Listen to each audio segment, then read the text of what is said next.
Let me try to do this real quick. See if I can do this live. I hate doing studio reads live.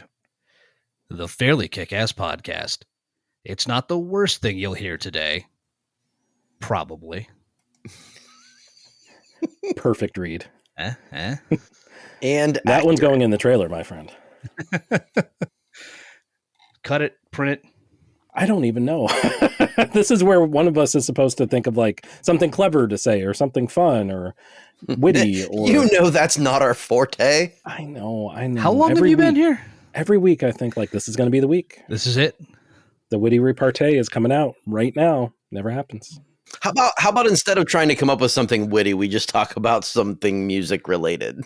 Yeah, let's do that. Let's get to our music, our theme music, and then we can get to the other music that we're going to talk about right here in the Fairly KickAss podcast.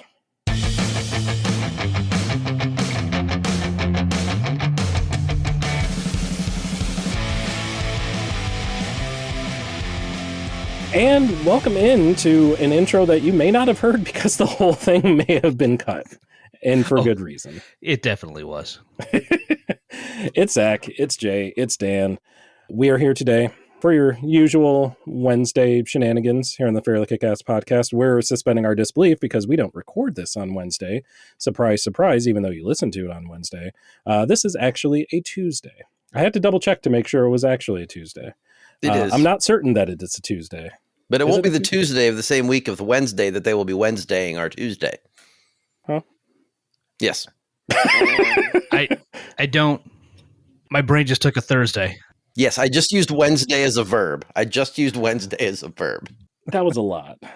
I don't know how I feel about that. And I don't know how I feel about this list either, to be perfectly honest. Yeah, this was an enjoyable slog. Yes, and it's also one of these lists that we can do it again in 6 months and have 15 completely different albums here. Yeah, I actually, the way I've prepped for this is I've guaranteed that I will not have a duplicate album with either of you. That is pretty, I think that's a pretty solid bet. There's maybe two that I could see possibly overlapping with the two of you, but I would be surprised. Did we ever say what we're doing, by the way, to the people? Nope. Okay, let's do that real quick. So this is one of our top 5 episodes where we top 5 things. That's basically it. There's really not a lot of fanciness to it. This one specifically, we're looking at top 5 no skip albums. So maybe not necessarily your favorite album, maybe not necessarily an album that you'd look at as the best album ever, but albums that are consistent, that have literally track after track that you listen to, that you don't think about hitting the skip button, that are just solid all the way through. And that is a really, really wide range of albums. Which is something that I'm sure y'all learned as you did this, as well as I did, as I was kind of like, how in the hell am I going to narrow this list down? I did it in the most insane way possible, where I made my master list and then went through each of them individually and found which ones I felt the urge to skip. That is about as scientific as it gets right there. I had that hard time separating out, but that's because I actually probably was closer to what the assignment was, instead of thinking of, oh, I'll just do like the all-time consensus ones, like the best ever. Like, no, actually do the ones you listen to. Mm-hmm. Do the actual like world rankings later on. I'm sure that'll come up again. Yeah. And I think I was in lockstep with you, Dan. Like I went through my own Spotify playlist, picked out albums that, were listed in there and did it. I guess I did what both of you did, because then I did what Jay mentioned and said, am I going to listen to this whole thing? Let me actually listen to this whole thing. Oh, don't like that song. Next. Don't like that song. Next album. Oh, and for me, it wasn't, and I don't like that song. It was, I'm not feeling it. That's a good point. Yeah, these aren't necessarily bad songs that cause you to skip. They may be songs that just are not great, songs that aren't necessarily in the right vibe compared to the rest of the album. I think that's it too. And I think I kicked a lot of things off the list because there's like one thing that kind of slows or brings the album's momentum to a halt. And you're like, well, I'm just going to pass over this ballad to get back to everything else that I was really wanted to hear. So I gotta go from the list. I had one other struggle, and that is that That is that when you're listening to a record that you've listened to a number of times, you start to anticipate what's coming. And if the song that's on doesn't keep you from wanting to go to the song that's next that you want to hear, it's not that it's bad. It's not that you don't like the song that's on, but the one that's coming up really is the one that has your attention. That made me really back off interesting of a take. song or off of an album. Yeah. That's I had a good. couple of them Yeah. that were like that. Surprisingly, Yeah. like I had to listen to it because I was like, oh, I don't know. And then that happened. I'll call them out when they come up, probably during the honorable mentions because I left them off the list. Yeah, that's what I was about to say. I'd be curious to hear because I have a few that wasn't necessarily the same thing as you, but more so like there was one song that just, it didn't make me want to get, it wasn't because the next song was great. It was just that song in a vacuum was like either and to not great, but the rest of the album completely fire. Yeah. One of those actually might overlap between you and I, Jay. I'm curious. Oh, ooh, I'm excited. It might be the same song too, but I'm getting ahead of ourselves. I was just going to suggest, why don't you open the floor and see how close you all get with your number 5? I think I could do it. So my number 5 was the most recent album on this list that I listened to cover, albeit not in contiguous order, but more so in randomized order. I was at a poker game of all things, and no one wanted to call out like what kind of music we played. So they asked me, and I was like, got it. Hook up some 90s hip hop. You know, it's cool. It was kind of an older crowd, kind of laid back, and 90s hip hop is usually a fairly good hit. Someone misinterpreted that and went with 90s R&B instead. Not that that's bad, because 90s R&B is great, just not at a poker game. Very different kind of vibe. It is not the same thing. Not at all. Not at all. I'm not sure how we got from A to B, but suffice it to say that one of the other players there kind of realized the faux pas a few tracks in as we were jamming to the mint condition and thought, no, this ain't it. We got to do something.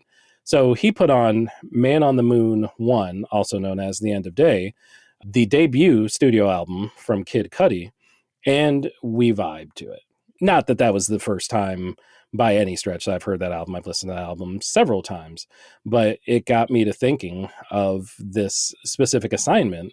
And, you know, like every track that came up, again, in random order, but still every track that came up, like banger, absolute bop. Great track after, and I kept trying to listen specifically for like, is there a bad track on this album? I don't think there is. And by virtue of that, it became the number 5 song on my list. Wow, that's a good pick. Not one that I thought of, mostly because more recent Kid Cudi is not that. It's like all skip and no banger. So I didn't even think about that. Good on you.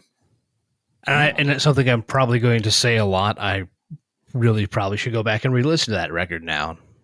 Yeah, it had been a minute since I'd heard any song off that record, probably a number of years. And it was just as fresh. Like if that album dropped today, it would be like extremely fresh for like the period of time. Not that it's like super old necessarily, but I mean, it came out in 2009. That's 15 years ago. But it doesn't sound like it. I mean, it's super modern. The beats are just off the charts. Yeah, it slaps. It's good stuff. Yeah, that's a really good pick. Well, I have a hunch that your number 5 is also going to be a really good pick. I like it. And if I remember correctly, y'all liked it too. It's not the artist is not going to be any surprise to anyone. And that is because I fangirl all over the place for this artist. That is Karina Round and her album, The Disconnection, which is her debut full length. She had an EP before it, but the Disconnection was my introduction to her. And the songs on it, there are 9 tracks on the album, and they come in at right around 50 minutes. And not a single track on that album is a turnoff. The whole thing, it ebbs and swells in perfect. I don't even know what the word I'm looking for is. There's the highs and lows are exactly where they're supposed to be. It is dynamic, and everything that she sings on that record is flawless. It happens to have 2 of my favorite tracks in her entire catalog in Monument and Motel 74. And I put on the record and I found myself, that hour just disappeared. I was singing along. I was, I was going about my day and singing every word to every song on this album, and all of it was beautiful. Was it one of those where you didn't realize that the album had ended until there was just like silence after, or until it went to another track if it did like autoplay of someone else? Because that's how tuned in you were. Yes, but it's also because the app of choice that I have been using for my listening has been doing this thing where it auto loops when I hit something. Interesting. It goes back to the beginning of whatever I was listening to, and I hate it. Yeah. So I recognized that, oh, shoot, was back on. I mean, still, says, I mean, that's the album in a nutshell. Like, you get into the groove, you're singing every track. You not for a second did you think, I don't know, should I listen to this track? Should I try to skip to the next? It never crossed your mind a bit. Did not cross my mind. Awesome. Love it. Love it. How do we segue to Dan? I don't know how we do that. Dan, go. I might be able to try to do that because it totally, I think, works with my number 5 too. That idea of just getting into the thing and singing the whole thing. I figured I had to start the process with an album that like 10 people have heard of from a band that's put out a grand total of 3 studio albums in its current form, and took a 16-year break between releases, only dropping an EP this past August after releasing their 3rd album, the follow-up to my number 5 record, all the way back in 2008. Well, I say that not many people remember this band, but that may not be accurate, I suppose. For those of you who played way too much Outlaw Volleyball or NHL Hits Pro, or may have subjected yourselves to the Jamie Lee Curtis, Lindsay Lohan remake of Freaky Friday from 2003, you have at least heard this band. What many probably don't know of the songs I Wonder and Get It On were by the band Diffuser off of their 2003 release, Making the Grade. And honestly, there's nothing wholly special about the record and what it does in the genre of pop punk. But what it does for me is to be extremely catchy from front to back with nothing but singable tracks. And for me, that's a really good way to get a spot in my permanent rotation on driving playlists. Because I can't help myself. I cannot drive like anywhere and not sing. I mean, it is fun getting caught in traffic on the highway.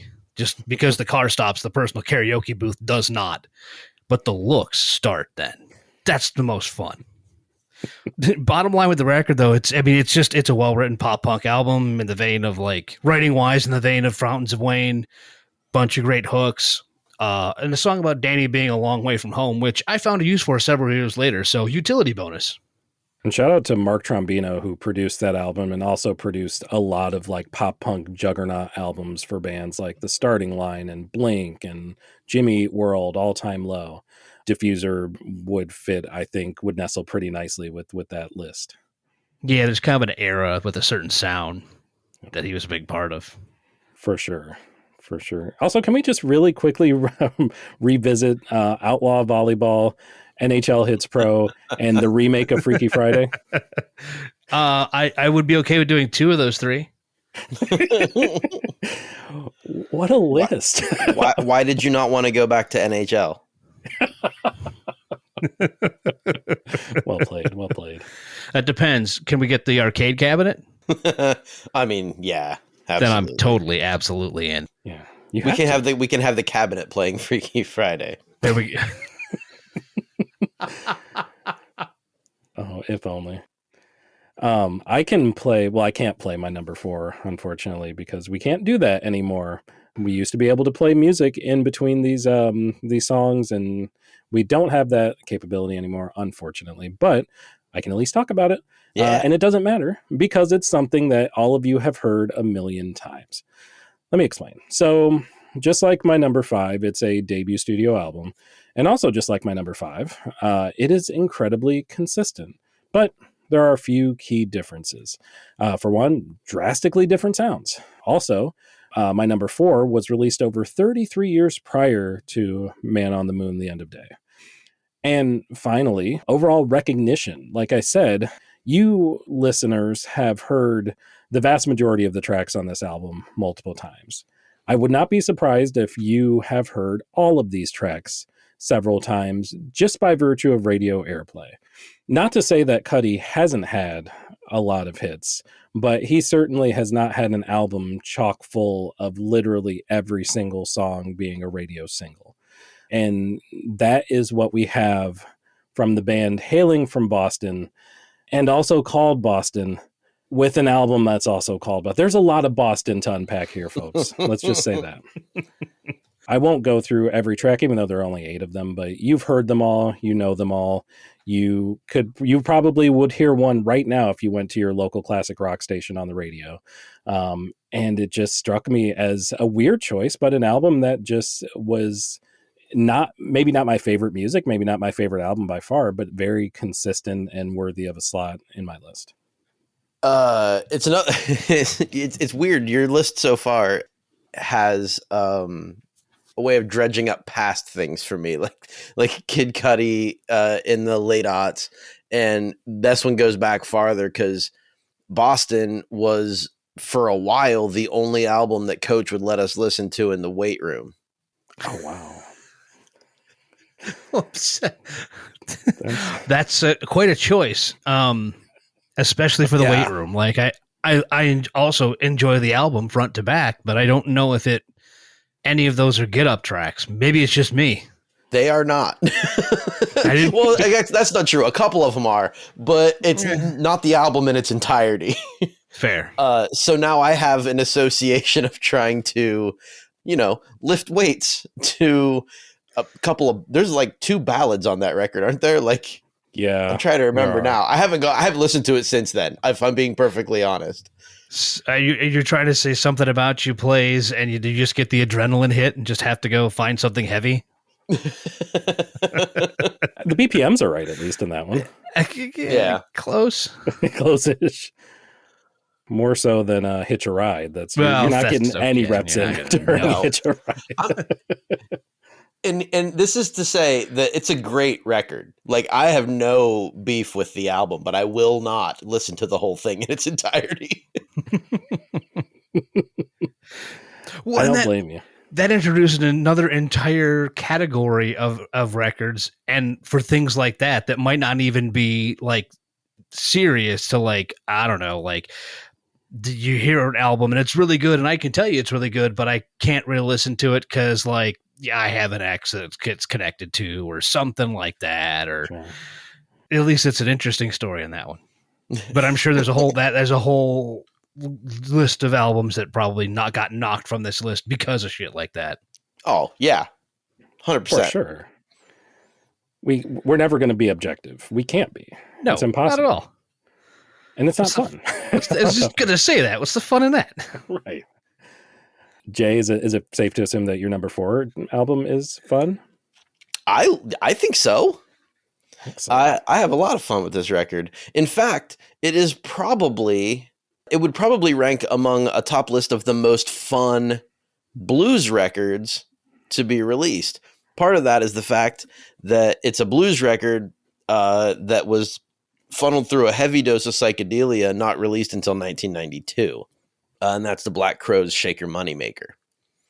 The entire album is singles, by the way. Over the course of like 15 years, everything got released as a single. You got Twice as Hard, you got Jealous Again, Hard to Handle, which, you can make your argument that you prefer the Otis Redding version, but whatever. Your opinion is yours. Thick and Thin, She Talks to Angels, Stare It Cold, everything came out as a single except for Sister Luck, and somewhere that probably was too. But none of the fact that it was all released as a single takes away from the really like earwormy guitar parts, Chris's just pristine bluesy voice, and the fun way that the album talks about loss and emotion and just deep connection to your roots and everything that comes with a Black Crowes record. This is one of my favorite albums of all time, and there's not a single track on the album I would skip. It is astonishing how, and you alluded to it, just how long the Black Crowes were in the game and how much music they had amassed before releasing any of it. Because I don't even think they had like any singles or EPs or anything prior to Shake Your Money Maker's release. I don't think so either. Yeah. No, I think Jealous Again was their first single too. Yeah, that is just looking at the track list, like you said, it's singles. It's all singles. The whole thing. That's wild. I didn't realize that. No. Yeah.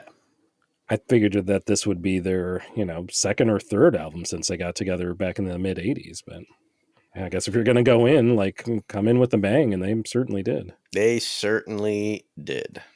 I will say I've always enjoyed She Talks to Angels. And I think it's because for some reason it's one of those songs that just gets in my brain for an extended period of time and then floats away and gives me the fun Like of an angel? Yes.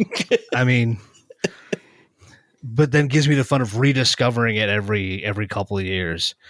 Like for some reason it'll come into playlist. Oh my God, that's right. And I have to go back and listen to the rest of the record, obviously. Yeah, well, of course. And that song in particular is like a breath of fresh air after how many of those songs are just like high BPM, like stage dancing riffs, like all that. And then you get to She Talks to Angels, which is also the riff, but there's no stage dancing in that one. It's just a beautiful song. Yeah. Moneymakers ain't getting shaken to She Talks to Angels. Right. Let's hope not.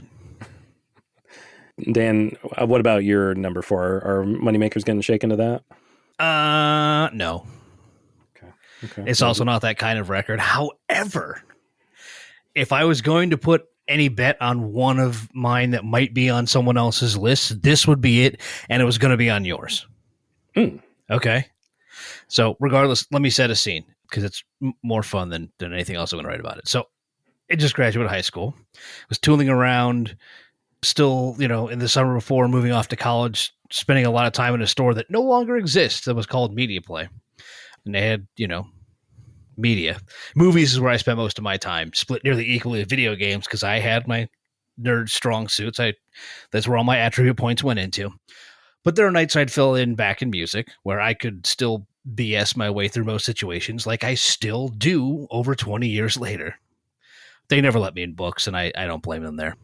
It's fair.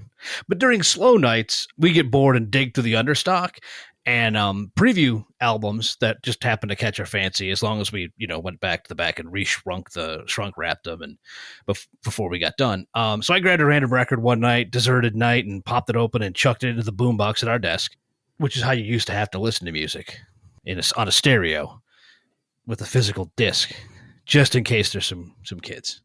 So hit play, first track goes, and the woman running books that night came over to start talking to me about some show on Fox. I had no idea what she was talking about at the time.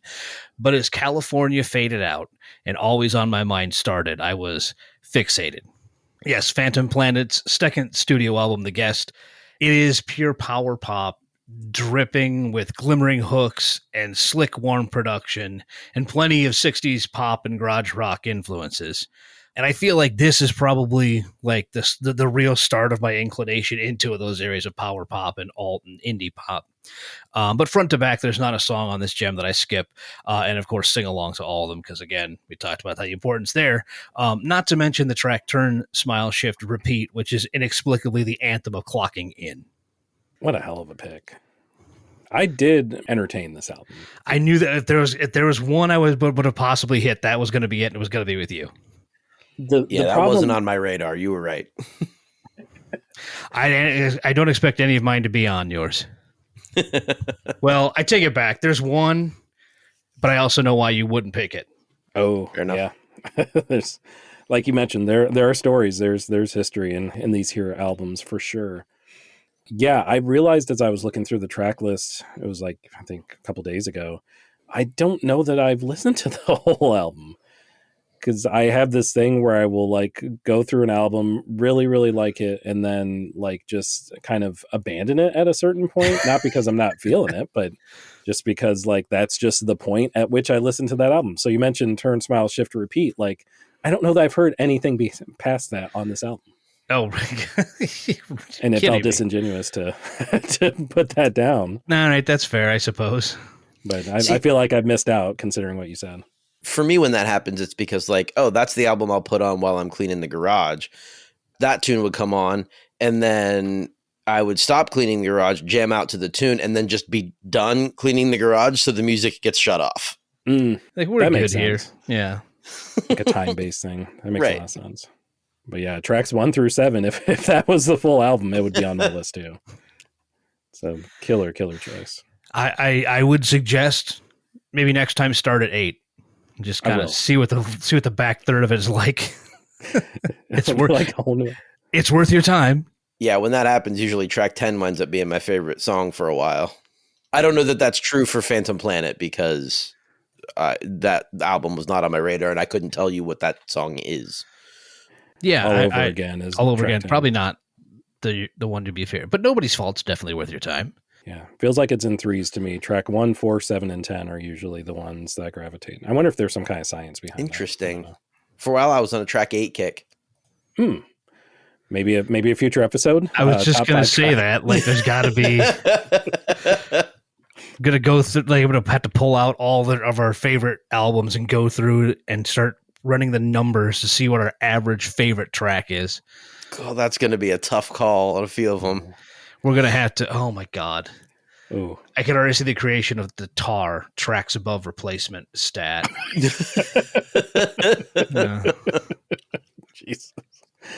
I'm here. I mean, it's stats. It's numbers. I'm absolutely here for it. I'm already starting the Google Sheets. Yeah. Oh no. You know what else I'm here for? What's that? You're number 3. Good man. I got you, fam. As always. So the number 3 album on my list is a bit lesser known than other albums from this band, but certainly this being their 3rd album, I would say the 4th and especially like the 5th and 6th albums really put them on the map. And for that reason, there are probably other releases that I could feasibly, and maybe one of you feasibly added from this band. But this particular album always stood out to me. That band is Rise Against, and their 3rd studio album being Siren Song of the Counterculture. It is a very politically charged record. You will not be surprised to know that a Rise Against album is politically charged. Perhaps a bit more in your face with the messaging than some of the later releases would end up being. But still, do not be fooled. That's no less effective, no less powerful, and no less wonderful. It's a very interesting combination of songs that not only have those very strong themes that are delivered with the kind of passion that work incredibly well for calling awareness to a number of really, really important political and social topics. I can't underscore that enough. And I know that's not the purpose or the vibe of this episode, so I'm not going to belabor it. But yeah, it's a pretty damn important record. If that's where it ended, then great. That's very much valuable as a piece of music and more. But on top of that, these songs also slap. Every single one of them. Even the weird one that's out in left field compared to the rest of the album, which of course is Swing Life Away. Even the hidden track, Dan, I know you referenced the Kids earlier. The hidden track was something that we used to have on CDs where we'd have a final track that had music and then a long gap of silence and then more music afterwards. I don't know why we did it. We don't know why we did it, but it's what we did. Luckily, you don't have to worry about that thanks to Spotify and other streaming music services kind of removing the hidden track concept. So now you can just listen to Rumors of My Demise Have Been Greatly Exaggerated without the silence beforehand. Everything coming before those 2 tracks is just as solid, just as listenable. There's not a single skip to be found on this entire album. So I want to comment on Rise Against, but I'm stuck on... I'm relatively certain that the first hidden track on a record that I remember hearing was Green Day on Dookie. Do you remember what track it was? The hidden track? Honest question, I don't remember. Yeah, it's All By Myself. I was alone. Oh, right. Yeah, okay. Yeah. Feels about the same period when I figured out, like, oh, they actually do that? Because there, at a certain point, it seemed like it was a thing that you did with a CD because you couldn't do it on an album because you could see that you still had album to go. Like the needle wasn't done, so you're like, "Oh, I'll just keep listening." But with the CD, you're kind of like, "Is it? Are we sure it's done?" As far as the Rise Against record, I'm terrible at song titles, so I'm desperately trying to remember like what songs were on that record. And is it like Paper Wings or something like that? Yep, good memory. That one, that's the one that sticks in my memory from that record. Yeah, that's a bop. Track 4, by the way. Track 4. Oh, hey, Right? it but- comes back around. Life Less Frightening is one of the most Okay. heart-wrenching songs that I've ever heard Yep. in my life. That's on that track. Give It All is just like unclean vocal casserole. That's the hit, though, right? Like that. Yeah, was I think the, that's the one everyone know. I will that. Yeah, Yeah. that's the hit from it. I think Swing Life Away is one of those. I know you mentioned it, but I also think it's one of those songs that's as complicated as you want to make it. Like if you want to make it real simple about just enjoying what you have, it can be that way. Or if you want to make it a deeper statement about the working class and the outlook that people are forced into, you absolutely could. Well, and clearly that's the way they meant it. Right. It was like Oliver Anthony music, but genuine. Jesus. Get wrecked. But you're absolutely right. I think future releases definitely had more songs in that vein where it was a lot more subtle, where it wasn't as understood, like this is what they're trying to get at, unless you really thought about it and dissected it. I feel like Siren Song of the Counterculture is much more like there, much more present, like, oh yeah, of course that's what they meant. Right. A bit of a reminder that outside of Green Day, we did actually get some solid political music in the Bush era. Oh yeah, Mm-hmm. absolutely. Because it kind of gets downplayed a lot. And like, no, there's stuff there. You may have to go looking for it, but there's absolutely counterculture and protest all over the place. Because not getting political, but just trust me, it was there, and there are very good reasons for it. Well, I mean, never mind. That's a whole different conversation. Yeah, I'm sorry. I feel like I got us down a No. That's okay. Rise Against brings that out of you, right? They would be very happy that we started this conversation based on their record. And again, it goes back to the vein of a lot of punk, a lot of the DC hardcore scene that started off is that this music sounds mad because we're mad, and we're talking about things that make us mad, and it should make you mad too. But you also talked about like obviously the DC and the punk rock and all that kind of stuff is anger, but then in the Bush era, you're talking about bands that were mad about counterculture being subverted for the mainstream. Yes. Which that's a whole different thing. I've wanted to write down like an episode that we could get out of that topic, but I feel like it's 3 or 4 different. Yeah, there's a lot there. There's a whole lot. There's more than probably we're willing to put the research into. For sure. Well, maybe that will we lived it. That's actually very true. That is extremely true. And there's one other measure that I understand when I look at an album and go, I wonder if I should take the time. And if I had never heard this record, which I have, I would look at the ratings. And, all music, pretty good. Sputnik music, all right. Ultimate Guitar Active, okay. Dick Shorts hated this record. So immediately I need to find it. Fucking hate it. This is going to be like, this means got to be a really good record then. Oh, 2.8, you say? Excellent. I'll listen to it even faster now. Beautiful. Jay, I can only hope that your number 3 album got a 2.8 on Dick Shorts. Guaranteed it did better than that. I don't know. I'm not willing to go look it up. But guaranteed that it did better than that, because it is widely considered one of the greatest. And I hate myself for saying this term. It gets lumped in a lot with the greatest grunge records of all time. And it is not. It's not that. It does not belong there. This is a metal album that had a few odd entrances into mainstream and pop world. And that would be Soundgarden's Bad Motorfinger. I knew exactly what it was as soon as you started talking. Exactly what it was. It's another one where to listen now, the whole first half of the record is singles. But at the time, that wasn't the case. It was Come for Outshined, Stay for Jesus Christ Pose. That's what we get. Until, 15, 18 years later when Johnny Cash did Rusty Cage, and that became a household song. But here's the thing. This album was transformative for me because I was 8 when I first heard it, and it taught me what metal was, and that music didn't have to just have a Billy Joelian quality to it. And I can still recite every lyric on this record, but I forget some of these songs are on the record until I'm listening to it, which is where this whole no skip album thing comes in. Because, yeah, I can go and I can search up, oh, I'm feeling outshined right now, or, oh, I want some Mind Riot or Drawing Flies.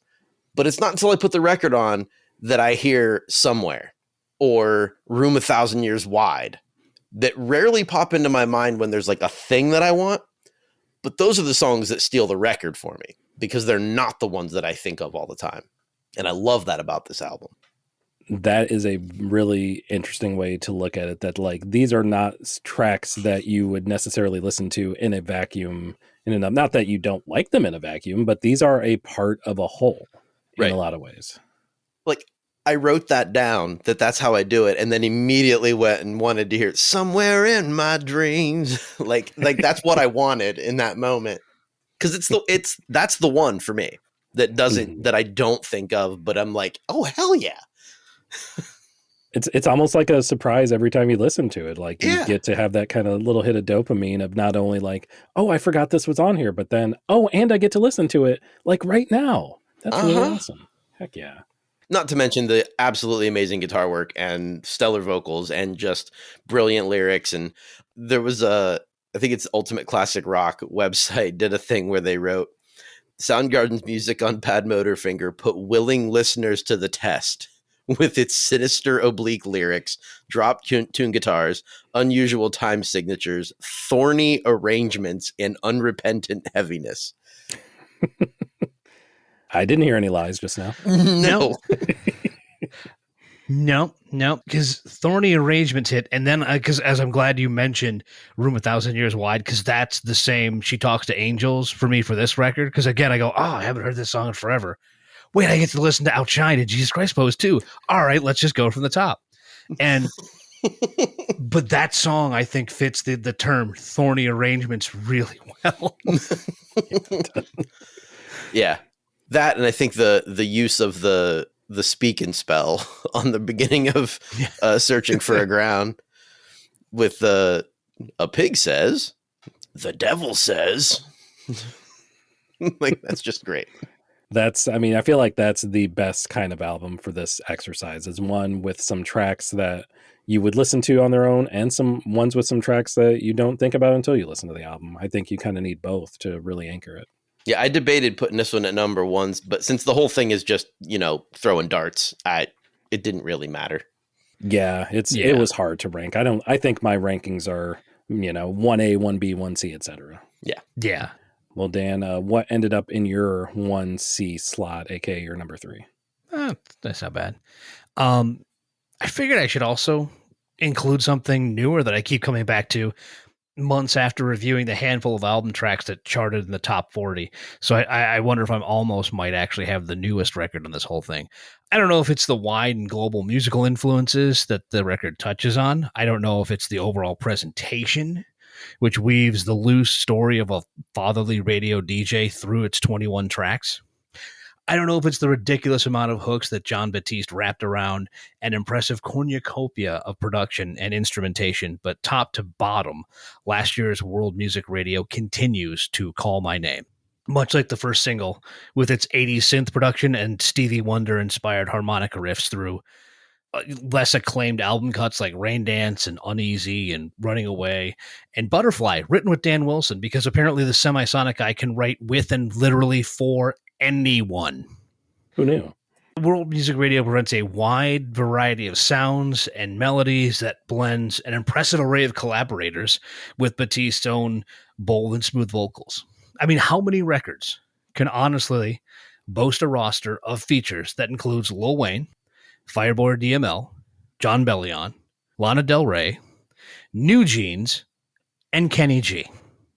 That list doesn't compute. That makes no sense. None of that doesn't make sense. That doesn't make sense. Maybe on a Snoop Dogg mixtape. Well, now I want to hear that collab like anything. Seriously. I Let me finish my little thing with do that. a quote from Erica Campbell's review for Enemy. In Batiste's own words, world culture and popular culture become synonymous with each other. World music radio is the sonic manifestation of that belief, an expansive ode to human ingenuity and the boundless ability of music to foster connection.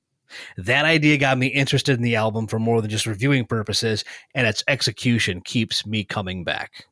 Yeah. Beautiful. I mean, what can you say about a absolute prodigy, an absolute 4-tool, 5-tool player in the music game? Like, Right. what can he not do? You know, and this is basically his opus. It's a beautiful, beautiful album. Yeah, what can he not do? I think he can't not make a banger. Great pick. How about a number 2 pick from you, Zach? Are we going to be floored by that as well? Ooh, no. This is probably the this is the wet blanket. kind of, but in a good way. Like this is probably the most predictable album that is going to end up on my list. Because it's not only a winner all the way through, which is why I love it so much, but I don't know if I have loved a full album so quickly out of the gate from the very first time that I heard it. In this case, it wasn't like, oh, there's this big single that I really like. Let me check out the rest of the album. Oh, I really like that song and that. No, this was like push play on album 1, track 1, and don't stop until the end of the album. And then kind of sit back and reflect like, oh my God, I just found one of my favorite albums ever. That album was Stranger in the Alps from one Phoebe Bridgers. And another debut album also. I don't know how I just ended up with like 3 out of my first 4 albums were all debuts. It just super accidental. I have a theory, but go ahead. Yeah, I'll revisit that in a minute. But it's an album that you could look at maybe as a wet blanket just because of Phoebe's style. But it was one of those that just really immediately hit me right out of the gate, with every track having the signature sound that was already a sound that I loved, obviously. But her execution of it was varied. This wasn't just like the same song played out 11 times in a row.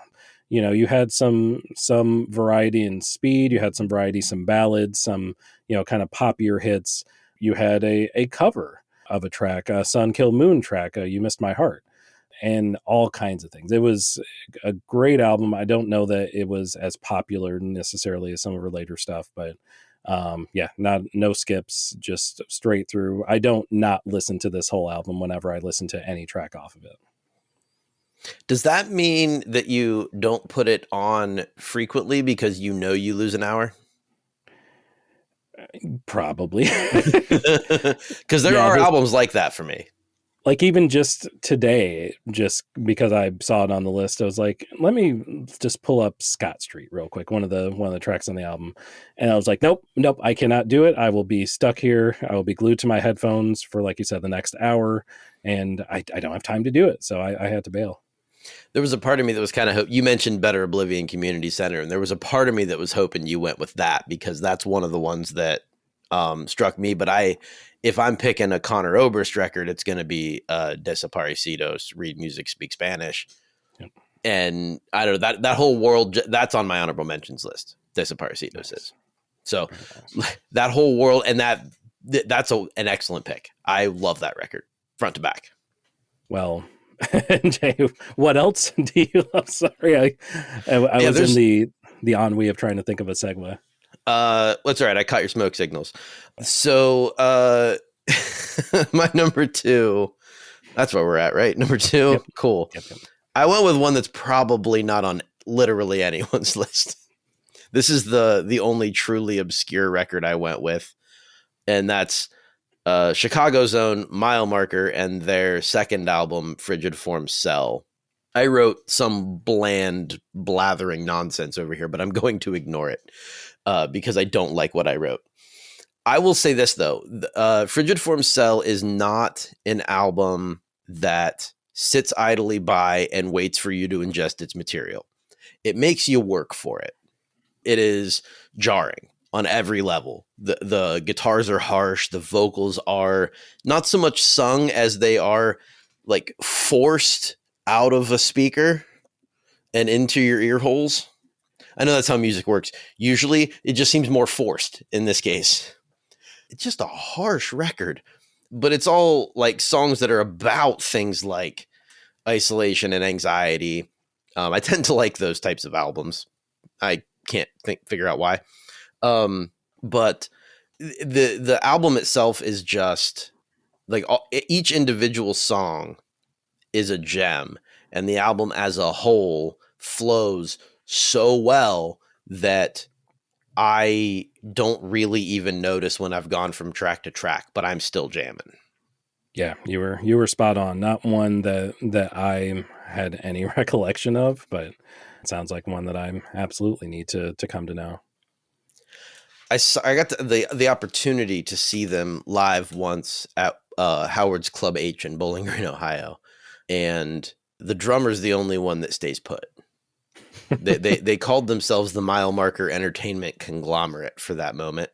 And there were, keyboards on opposite sides of the stage and a bass guitar and a regular guitar on opposite sides of the stage, so that regardless of where any of the front three members of the band were, they could just pick up and play whatever was next to them. Which, I mean, it was wild. And the girl that's in the band, I can't remember her name, but she at one point like set herself on fire while the one dude was climbing on the ceiling. I really can't describe what they were doing. It was magic. In her case, probably literally, because she was on fire. But I will never forget that. And this album, like I had heard this album before I saw them live, and it just cemented it for me, right? Like that was indelible. But the one that comes to mind usually is the song Internet Relay Chat with the Central Intelligence Agency, where it's just him screaming politics, protocol, back and forth across the song. I appreciate that they spelled both of those acronyms out too. Yes. that's devotion. Yes. What's even better too is it's the way the flow of the album is represented in that song, because it's Internet Relay Chat with the Central Intelligence Agency, and then the next song is called Server Error. Brilliant. Love it. Oh my gosh. So obviously you can't skip it. Yeah. Sorry, kids. We're not even getting into IRC. That's we will be here for hours. Oh my God. What we will do instead is get into dance number 2. I probably should ask, is it cheating to use a live album on this list? No, I have one on my honorable mentions. Oh, good. Okay, good. You said no. I was just like, well, I'm going to do it anyway. So what do you want? Because the Ben Folds live album perfectly captures a master at work in front of a crowd. Folds is up there playing VH1 storytellers and then dividing the crowd up to make them his own horn section for another song, then moving the room to tears, and then ad-libbing a masterpiece like Rock This Bitch to satisfy the random yelly guy at the gig. There's always a random yelly guy at the gig. Facts. 9 chances out of 10, you don't want to be the random yelly guy at the gig. Just saying. Just don't. You guys can back me up or not, but like the random yelly guy isn't always... You're not contributing to the show, boss. For Let's sure. put it that way. Yeah. I would argue that maybe in Ben Folds' case, he was contributing to the show. Okay, that's why I said 9 out of 10. It's fair. Fair. You did. You said that. I always want to leave that open. Also, props for the original cover photo on the record, which was an entire Boston audience giving him the finger. Yep. But it's here where my love for the man and his music was solidified, even before we took a deep dive into the band's music, which I think if you scroll down far enough in your podcast player of choice, you may find that particular episode. But all I'm saying is you should, do it when you're done here. But it was here that I discovered the songs that would form the core of my Ben Folds listening. Because, of course, I'd heard Brick a ton of times in the late 90s and early 2000s because it was the big hit. But tracks like Army and Zach and Sarah, Jane, and The Luckiest came into my sphere because of this record, which is a roundabout way of saying take a chance on a live album by an artist you're only kind of familiar with at that time. You might find the next musical obsession, and that's why Ben Folds Live makes it to my number 2 on the list of no skip albums. Oh, fuck. I just high school essayed that shit, didn't I? Yeah, you did. Damn it. Yeah, you did. That had Sorry. a true blue conclusion on there. Oh, man. I'm just trying to get to a page count, man. Just make the font bigger. I honestly, weirdly enough, I think my favorite track on that live record is the very first one when he opens with 100 or One Angry Dwarf and 200 Solemn Faces. Yes. That is probably my favorite live album intro ever. I would say I think his live version of Brick is better. I think Zach and Sarah, I think, is better on here. Doesn't he also do a cover of Tiny Dancer He on the does, album? indeed. which is also really good. Yeah.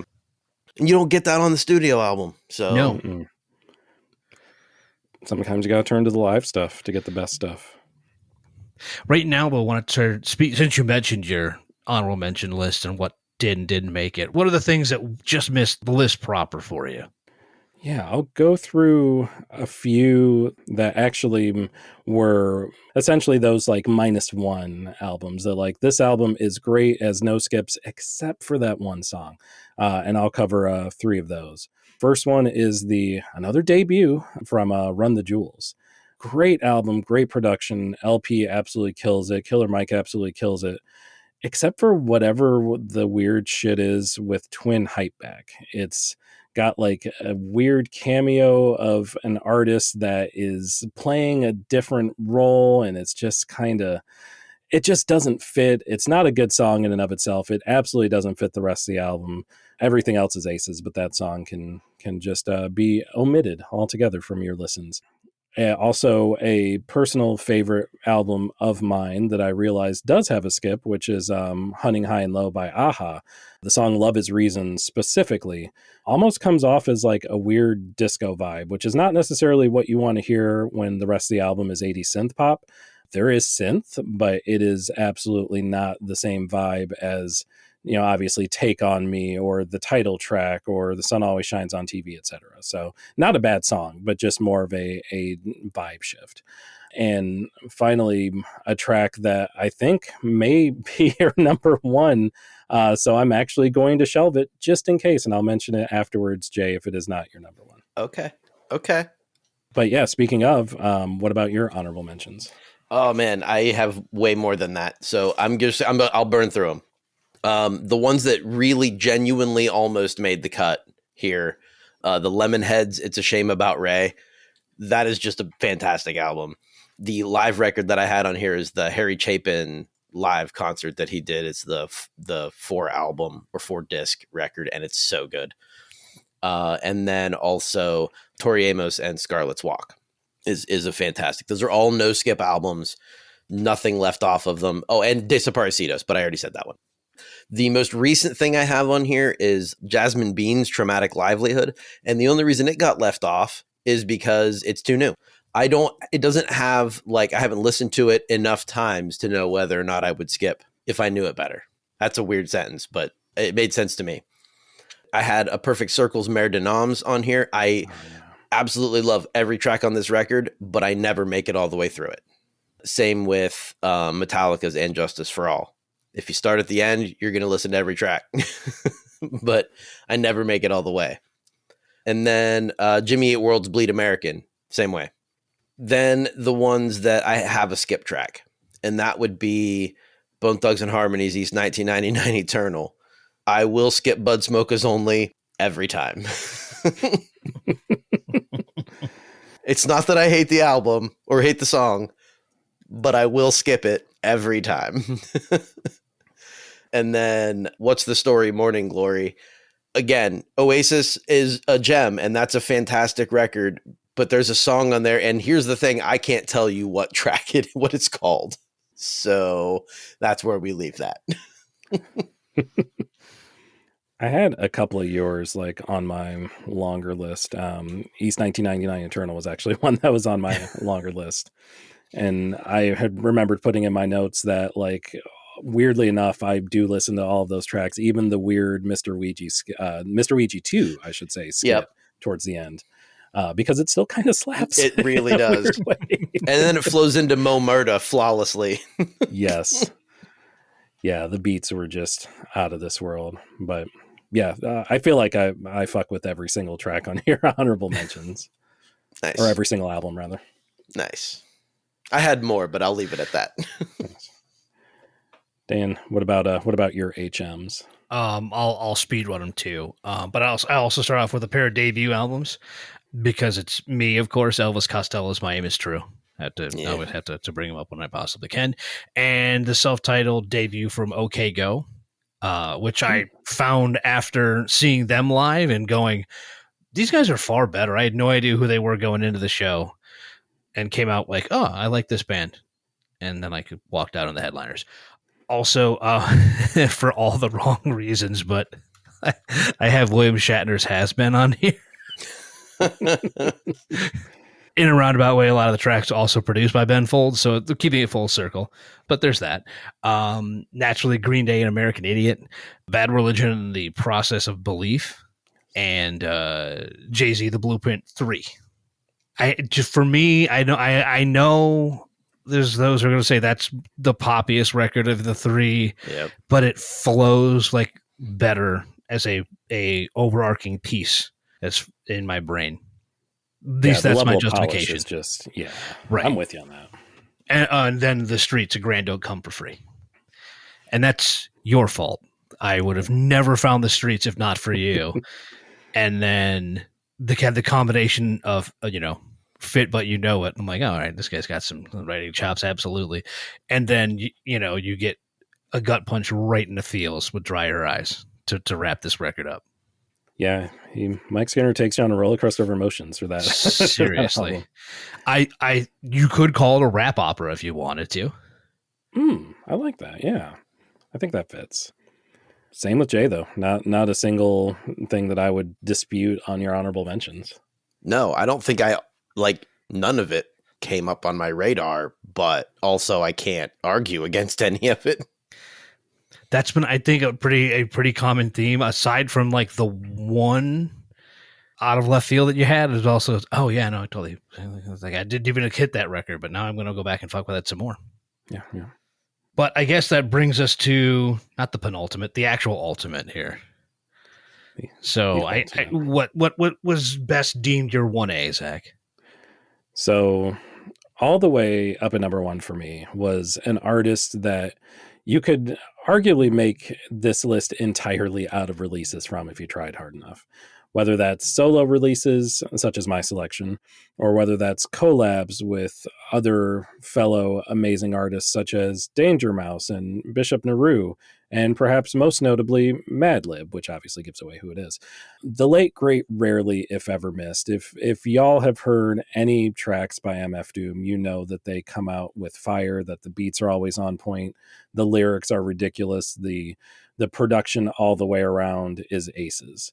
And Food is no exception. It's MF Doom doing the MF Doom things that MF Doom did so incredibly well over the course of 15 tracks. Like, just as an example, imagine the creativity, the otherworldly thought process to sample a seemingly random, innocuous educational lesson from an Electric Company episode and pair that with a sample from a Fat Albert Halloween special. By the way, that's just a skit. That's not even in a full song. Every beat is pristine. Every lyric is over the top in the best possible way. Every track is unlike anything that came before it on the album and anything that will come after it. And yet it's all still very cohesive. It all still flows perfectly.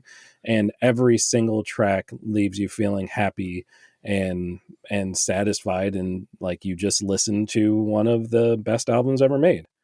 It is a listen from beginning to end, and I don't dare even think about the skip button when any of these tracks are on, with the exception of if I hear something from the middle, to make sure I start from the beginning so I could get the full experience of this album every single time. Beautiful. For me, the skits take me out of it, which is why that doesn't wind up on a list for me of unskippable tracks or no skip albums, but every song on that record is an absolute jam. I think I'm not. I don't have a problem with the skits because it just was sort of the thing to do in hip hop records at the time. Like, it just seemed that everybody had to have at least a couple in there for some reason. So you listen to enough of them, you just get used to it, I guess. But also you're like, oh well, I mean, sure, whatever. I'll sit through this minute and a half because one beer is right around the corner, or con queso is coming up in like there's the anticipation thing you're talking about. So I'm just like, I can get through this no problem. I'll sit through this without skipping it because I know it'll flow directly into something fire. Yeah. Yeah. And maybe that's just the artist for me too. Like, I feel like I don't necessarily love skits no matter what. Like, I tend to go the opposite direction, but these are so weird and so perfectly doomed that, like, it's like, yeah, okay. I think that's the other aspect too, is like, this all makes sense because it makes no sense. So it fits perfectly. Yeah. Exactly. For me, it's an attention span thing. My phrasing earlier was that it takes me out of it, right? Like it ruins the flow for me of song to song, and I tune it out. So I'm not even listening to those tracks. So I guess I don't truly skip them either. I'm just not listening at all. Yeah, I could see that. It's kind of jarring for sure, kind of going back and forth from, 3 or 4 actual tracks, and then I think there are actually 2 or 3 skits, like one after the other, which in this case I prefer. But I do love every like musical track on that record, though. For sure, that's a fantastic record. Well, I don't even have to ask. I already know that you have a fantastic record as your number one. I do have a fantastic record at number one. Although I don't think you have it right. I would be very surprised if you have it right. My number one, oddly, my favorite tracks by this artist are not on this album, but the album is probably my favorite of hers. It is jaunty, almost staccato in nature, and very syncopated. The album is entirely made up of chin and angles. The percussion is jilted. The horn sections are rushed. Her voice is sharp. No scales. Few riffs. The piano is heavy, and it drags, often lagging behind. Still moving, though. You can imagine steam chugging?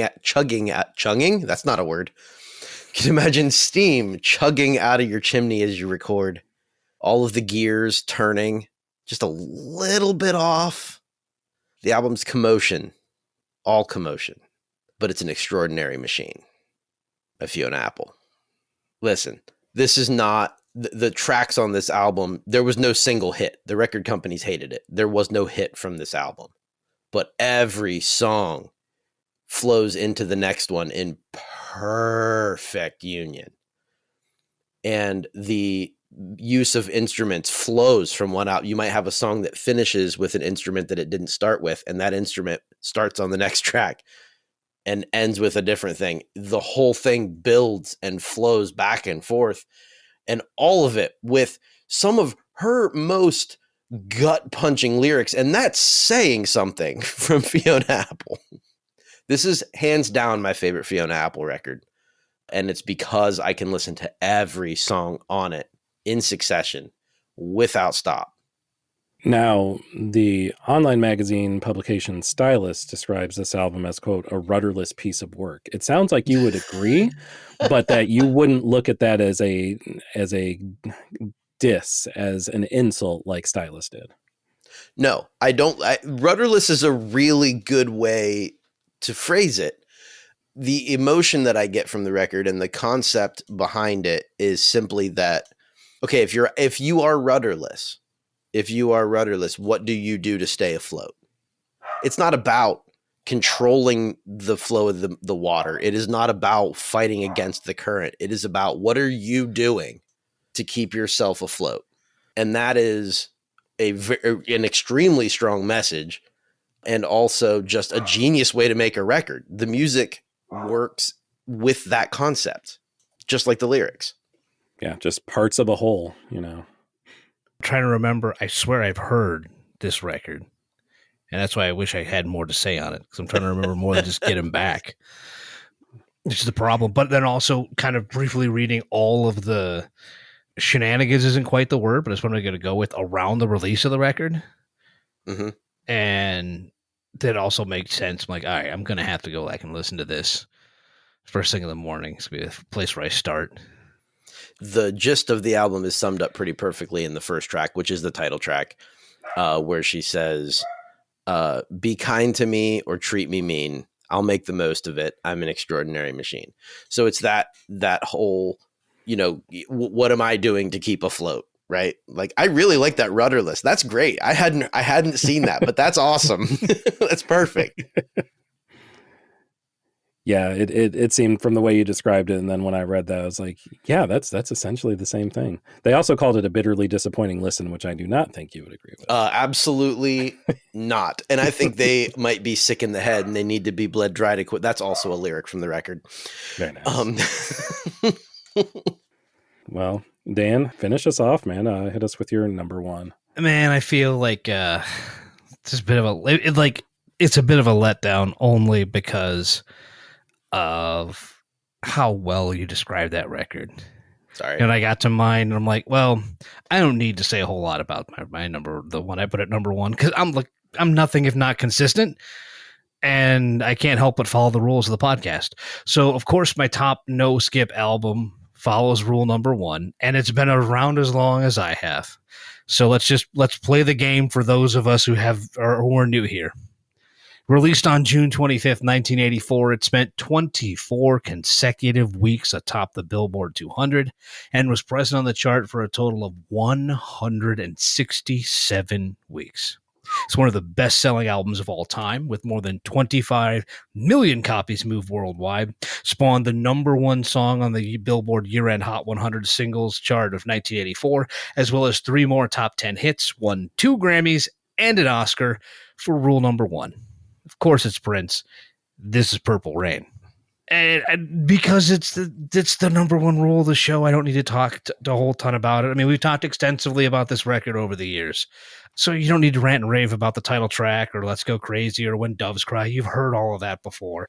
But just to hit home the idea of there are no weak links. I mean, look at it from the soul wizardry of Take Me With You to the lush orchestration of The Beautiful Ones. I mean, Darling Nikki wasn't a single, but it became one. It had the equivalent. It's a jam. And if a track can top the first Filthy 15 list and contain solid lines about the track's protagonist putting on a puppet show, it's good by me.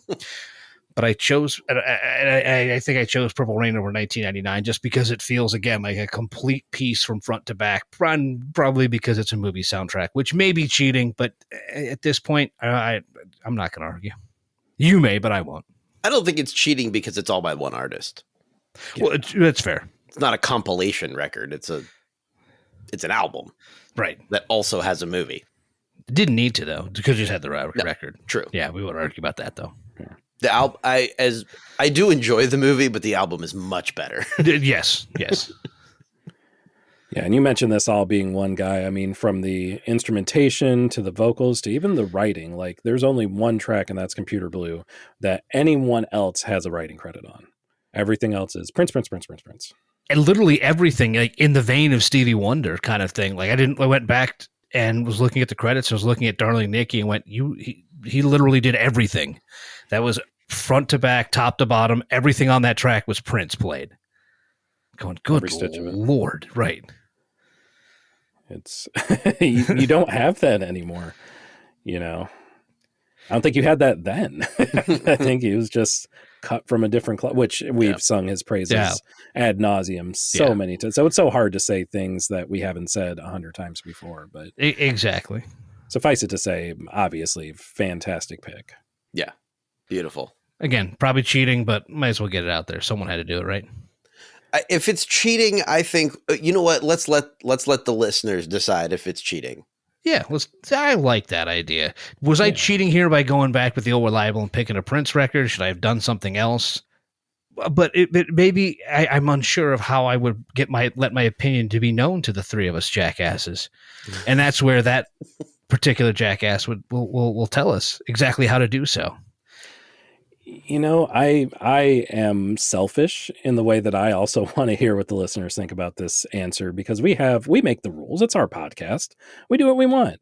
But maybe those rules aren't the way that you, the listeners, would want us to do things. So in this case, in any case, in all cases, let us know what you think. Let us know what you think about the content of the episodes. Let us know what you think about the formats. of whether it's our top 5 like we did today, whether it's the one song, the rush, the vibes, whatever it is. We want to hear anything and everything, good, bad, or indifferent. Hit us up on the socials. It's easy. It's at Fairly Kickass on Twitter, Instagram, TikTok, and Threads. It's also fairlykickass.com, where you will find the ride-along playlists for the vast majority of episodes. Some of them, it doesn't really make a lot of sense to, like the aforementioned Vibes episodes. We usually don't do a playlist for those. This we absolutely will, since we were talking pretty squarely about albums all the way through. So you'll get our top 5s. You'll get all of our honorable mentions, probably broken up into 2 separate playlists, because there's going to be so much, since it's album oriented and not just single tracks. But suffice to say, you will have it. You'll be able to find it. You'll be able to listen to all of these albums in their entirety, and you'll be able to let us know if you skipped anything or not as you go through each one of them. And then fairlykickass@gmail.com. If you would like to correspond with us through electronic mail, operators are always standing by. And by operators, I mean the internet. I don't know how email works. Just assume that someone's there plucking your email off the wire and reading it to us in real time. I want to caution listeners in one aspect of responding to us. If you are eloquent, or not, really in any way, shape, or form, there's a reasonable possibility, if your argument is strong enough, that we'll invite you to join us for one of these. That is a fantastic point, and I would love for a listener to take us up on that. I would too. Is that an enticement or a threat? I'm not Both. sure which. Yes. Okay. Yes. Yes, that's a fair. So there you go. The calls just went out. If you want to be featured on this podcast that ones of people listen to every week, then hit us up and let us know. Man, I mean, we're going to do this, and at some point, someone's going to get punched in the face. That's the only way this goes. It's the only it'll be me. I'm the one with the jackass opinions over here. Touche. It's a good thing we do this virtually most of the time. Oh my gosh. Before we get out of here, boys, any parting gifts for the people at home? Just that, maybe it ended bad, but I love where we started. That's another Fiona Apple lyric.